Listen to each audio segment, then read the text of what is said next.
what I find really exciting, as I sit down with customers, I can see how their businesses can be completely transformed. So the challenge is really how do you communicate that excitement, how do you communicate that vision, and how do you communicate it in ways that it is received well. This is a way to completely change the business. This is a way to change how customers experience financial products and change customers' lives.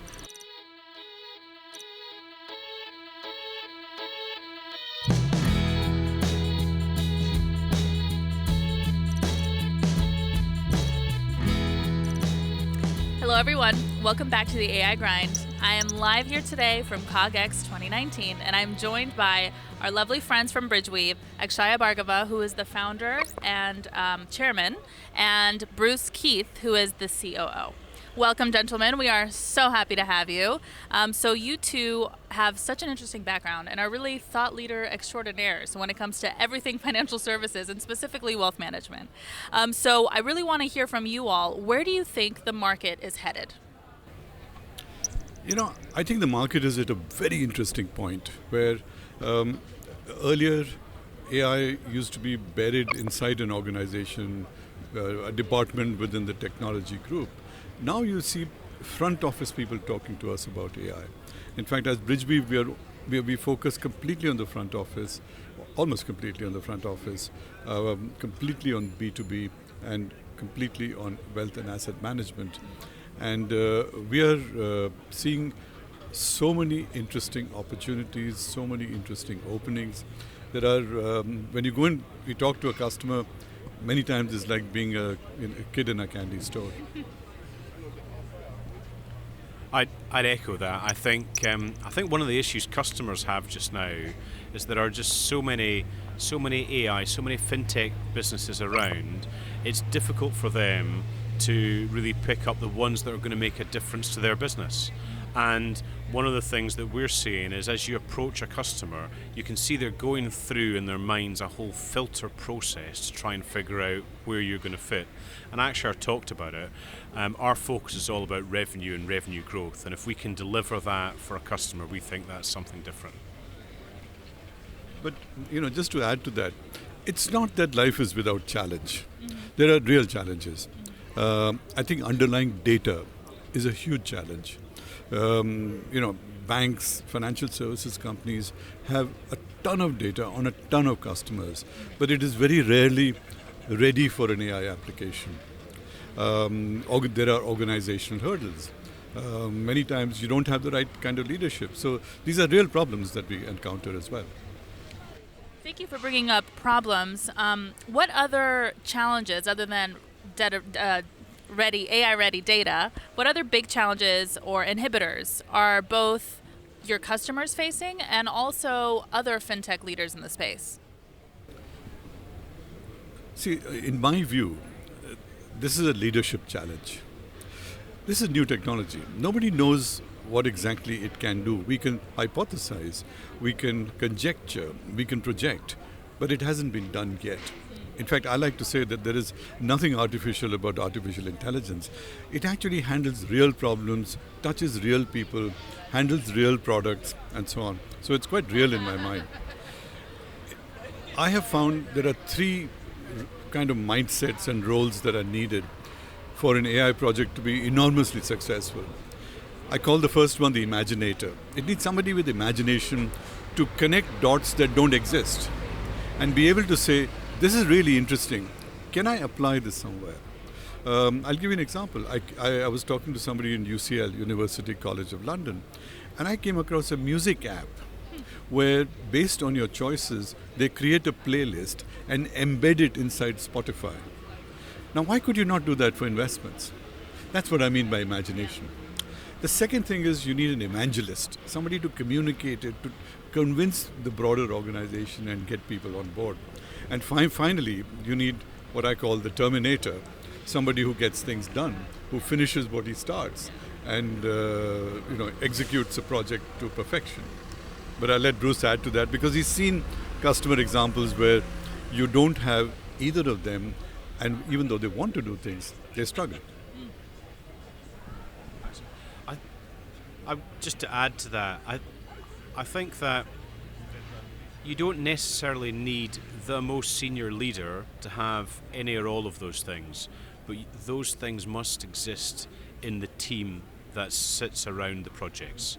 And the projects themselves need to be more than just the single discrete items. You've got to think broader across the organisation. And as Akshay said, well, as you've got those three characters together, neither one should be in charge, but as a pool and a pool of people, they really do make a difference to that. And I can think of immediate client opportunities where the increase in customer engagement was 4x over what it was before. I can see profile personalizations creating 25% increase in revenue conversion. So there's real hard facts that come out the back of this. But unless you've got those individuals there thinking about it, applying it, bringing the organization along, and then ultimately delivering it, then it's just going to fall flat. That is some great advice. So of those three, which do you relate with? Time and place. For Bridgeweave, he's our Terminator. Yeah. You kind of have to be. You Chief have to be. Operations Officer. Yes, exactly. Yeah. But I think what I find really exciting, as I sit down with customers, I can see how their businesses can be completely transformed. So the challenge is really, how do you communicate that excitement? How do you communicate that vision? And how do you communicate it in ways that it is received well? I think that's not easy at all. Yeah. One of the worst things you can do is to approach it as technology. If you approach it as technology, then I think you're under exploiting the opportunity. This is a way to completely change the business. This is a way to change how customers experience the financial products and change customers' lives. If you approach it from that manner, technology is a tool that makes that happen. It is not the starting point.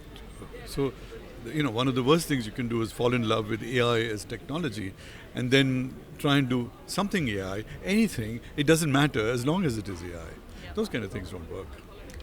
Yeah, and it's so interesting you say that, because just yesterday at a session, our chairman Manoj Saxena, who you two know very well, he said something very similar, and I'm sure he was inspired by you, where he said, don't obsess about AI, obsess about the business problem you're trying to solve, and then of course obsess about the customer. And you, coming from Barclays as the former head of Barclays UK, Barclays is very known for putting the customer first, and even today Ashok Vaswani on stage said their North Star is the customer. Does Bridgeweave also agree with that?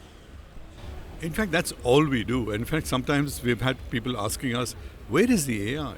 And I say to them, the best AI is invisible to you. Yes. You never see it, but it's there because it adds value to what you want to do. Yep. And it doesn't present itself as technology and so on. We are about to go live with a customer in India in about 2-3 months' time. And we've had no end of discussions. Where is AI in this? And I keep telling them, I cannot tell you how good I feel when you ask me that question. Because then we have succeeded.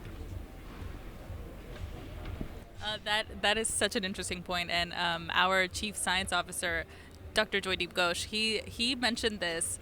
When is AI going to be invisible, in one of his classes recently? And I was shook, because you really don't think about it. I mean, at what point are we going to trust AI so much that it's going to be just completely invisible? And the fact that you already have achieved that in your product is huge. That is really fantastic. And speaking of achievements, where is Bridgeweave going? What is the last year since we chatted on the AI grind? What have you guys achieved, and what will you achieve moving forward? No, I think we've had a great year. It's been a year since we last spoke. We've got 2 very large customers about to go live in the next 60, 90 days. We've got a number of customers we're at advanced stages of discussion with. But what I'm most excited about is the kind of work we're doing with customers. It is intensely domain specific. It uses technology really well to achieve a customer outcome. And I think we have been able to demonstrate the fact that when you take a huge amount of understanding of financial services and you combine that with great technology and the partnership we have with Cognitive Scale, you get magic. And that's really important. Just taking it from a slightly different perspective for a second, I think that if I look across the clients and the prospects that we're working with, the thing that pleases me the most is the kind of people we're working with.